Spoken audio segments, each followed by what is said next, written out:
Takbir kita minimal berapa hari, Bu? Berapa kali? Takbir 5 kali. Sholat. Takbirnya berapa kali sehari, tahu nggak? Sehari semalam takbir berapa kali? Nggak pernah ngitung kan? Takbiratul ihram Allahu Akbar 1. Mau ruku Allahu Akbar 2. Iktidal sami Allahu liman hamidah, bukan takbir itu, namanya sami Allahu liman hamidah. Pas mau sujud Allahu Akbar berapa? 3. Pas bangun dari sujud Allahu Akbar berapa? 4. Sujud lagi Allahu Akbar berapa? 5. Begitu bangun dari sujud Allahu Akbar berapa? 6. 1 rakaat takbirnya 6. Kalau 4 rakaat berapa? Bingung, mikirnya bingung. Ringkas saja, ringkas. Sehari semalam kita takbir 96 kali. Kalau nggak percaya hitung sendiri. Minimal Isya, subuh, zuhur, asar, maghrib. Itu dihitung 96 kali. Mengagungkan asma Allah, Allahu Akbar. Kalau kita membiasakan seperti itu, belum ditambah sholat sunnahnya, obliyahnya, ba'diyahnya, sholat duhanya, sholat tahajudnya. Suka sholat tahajud ya? Jam berapa? Habis Isya. Sholat tahajud habis Isya, cepet amat ya? Setengah 4. Kalau habis Isya mah, kalau saya nonton itu yang di Indosiar itu, apa namanya itu? Ku menangis. Apa lagi kira-kira? Suara hati. Ya Allah. Ini pura-pura nggak tahu, padahal tahu semua ini ya. Saya aja tahu. Gimana lagunya gimana? Ku menangis, terus membayangkan betapa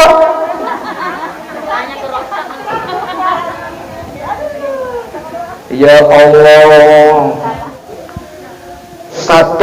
Rabbunallah, Tuhan kami Allah, dalam arti dia melaksanakan perintah Allah dan meninggalkan segala larangannya. Sholat Allahu Akbar, sami Allahu liman hamidah, dari takbir sampai salam selesai dipraktekkan di masyarakat. Alhamdulillah kehidupannya nyaman, amin.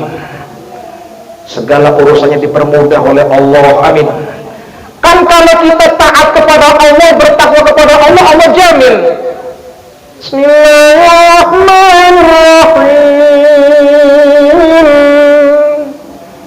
Wa man yattaqillaha yaj'al lahu makhraja wa yarzuqhu min haythu la yahtasib wa yarzuqhu min haythu la yahtasib. Itu jaminan dari Allah. Siapa yang bertakwa kepada Allah Subhanahu wa taala, Allah jamin 1, yaj'al lahu makhraja, segala urusannya terselesaikan, ada solusinya. Amin. Ngurusin anak belajar online susah banget. Karena kita bertakwa kepada Allah, alhamdulillah ada solusinya. Jangan kayak yang di video anak, lihat ada ibu-ibu ngajarin anaknya online Pancasila, gitu ya? Ada gitu. Diajarin sama ibunya 1 ketuhanan yang Maha Esa. Dia apa bilang? Ketuhanan yang Maha Esa katanya. Ya mungkin maklum anak-anak huruf H karena mungkin agak kelihatan itu, dia bilang N gitu kan, maklumin aja. Mamanya ngomel-ngomel. Ya Allah, ini nggak mendidik. Saya yakin insya Allah di sini nggak ada yang seperti itu, amin. Karena bertakwa kepada Allah Tabaraka wa Ta'ala. Kalau begini namanya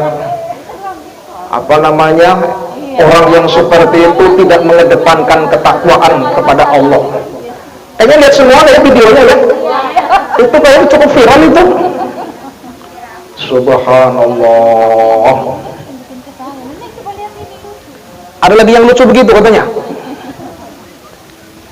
Jemaah yang dirahmati Allah, segala urusan apa yang ia hadapi dijamin banyak solusi yang Allah berikan kepada kita. Kalau kita bertakwa kepada Allah Subhanahu wa ta'ala.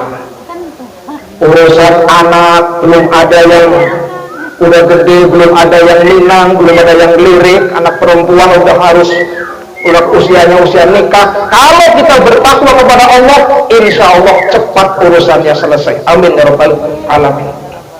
Ingat satu, takwa kepada Allah. Rabbunallah.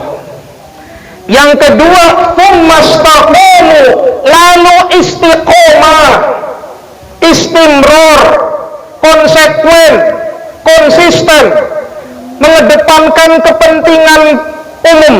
Itu juga termasuk kita jaga dalam hidup bersosial masyarakat. Seandainya ada pengajian begini, kepentingan umum bareng-bareng hadir. Setiap malam Jumat hadir. Kalau nggak ada kepentingan yang sangat mendesak, kenapa? Karena mengaji juga seperti ini hukumnya wajib. Ibu bisa sholat dari mana? Dari ngaji, ya kan? Bisa bersilaturahim dari mana? Dari ngaji. Maka wajib hukumnya ngaji. Kita bisa mendidik anak dari mana? Dari ngaji. Maka kalau ngaji hukumnya wajib. Yang seperti ini, apalagi kalau rumahnya jauh. Ini ada yang paling jauh di mana nih? Ada nggak? Ada RT 12 ada sini. Alhamdulillah, pahalanya tambah banyak. Saya jadi ingat ada seorang sahabat Nabi, Bu, namanya Sya'ban. Siapa namanya? Sya'ban. Dia itu sholat jamaah jauh dari masjid rumahnya. Anehnya, setiap hendak sholat berjamaah, dia sudah berada di saf paling depan dan paling pojok. Duduk paling pojok sana, paling depan safnya. Padahal sekali lagi rumahnya paling jauh dari masjid. Zuhur sudah standby di sana, istiqomah. Asar sudah begitu, istiqomah terus. Suatu ketika di suatu subuh, Sya'ban tidak kelihatan jamaah di masjid. Yang biasanya jam-jam sebelum jamaah sudah standby, sudah istiqomah di sana. Rasulullah melihat mana Sya'ban ini kok tidak kelihatan. Usut punya usut Sya'ban, kemudian Rasulullah sholat tanpa kehadiran Sya'ban, hanya jamaah yang lain. Usut punya usut, selesai sholat Rasulullah bertanya, adakah kalian yang tahu rumah Sya'ban di mana? Ada yang angkat tangan, saya ya Rasulullah. Ayo kita kunjungi, kita silaturahim ke sana. Luar biasa, Bu. Ini dari masjid sampai ke lokasi rumahnya Sya'ban. Waktu itu sampai ke lokasi seafdol-afdolnya waktu sholat duha. Jam berapa itu kira-kira? Matahari qadrul sekitar, ya mungkin kalau di sini jam-jam 7:30 lah, atau jam 7 lah. Jangan jalan kaki. Ternyata Rasulullah mengetuk pintu di sana. Assalamualaikum. Dijawab oleh seorang ibu, Waalaikumsalam warahmatullahi. Begitu di balik pintunya, apakah benar ini rumah Sya'ban? Benar ya Rasulullah, saya istrinya. Oh, ibu istrinya. Adakah Sya'ban di rumah? Apa jawabnya? Ya Rasulullah, Sya'ban sudah meninggal semalam selesai sholat Isya. Ya Allah, kalau meninggal zaman dulu, apalagi di sana kan buru-buru langsung dikubur gitu kan. Kalau sini kan ntar dulu, saudaranya dulu dari Kalimantan belum nyampe. Tapi ada yang minta diturbin dulu, tapi masih di jalan nih. Padahal bagusnya sih, Bu, ini biar tahu nih, bagusnya walaupun kita jauh, kemudian nggak sempat ada kita dihubungin, kita lagi dalam kondisi di perjalanan jauh. Kalau memang sudah waktunya dikubur, silahkan dikubur saja, nggak usah nunggu-nunggu. Sama aja, datang-datang juga sama juga begitu, ya kan? Sya'ban waktu itu diberitakan oleh istrinya meninggal, Rasulullah langsung membacakan kalimat istirja, inna lillahi wa inna ilaihi raji'un.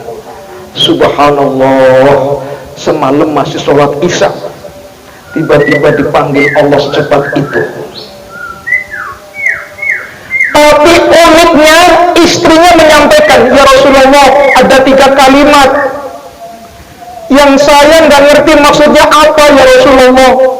Sebelum wafat ketika sakaratul maut menjelang, sahabat mengatakan demikian, ya Rasulullah, ya wailata laita ab'ad, katanya.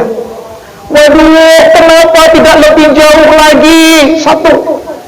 Yang kedua, ya wailata laita ajdad. Waduh, kenapa tidak yang lebih baru lagi? Yang ketiga, ya wailata laita akthar, katanya. Waduh, saya menyesal kenapa tidak lebih banyak lagi. Maksudnya apa ya Rasulullah?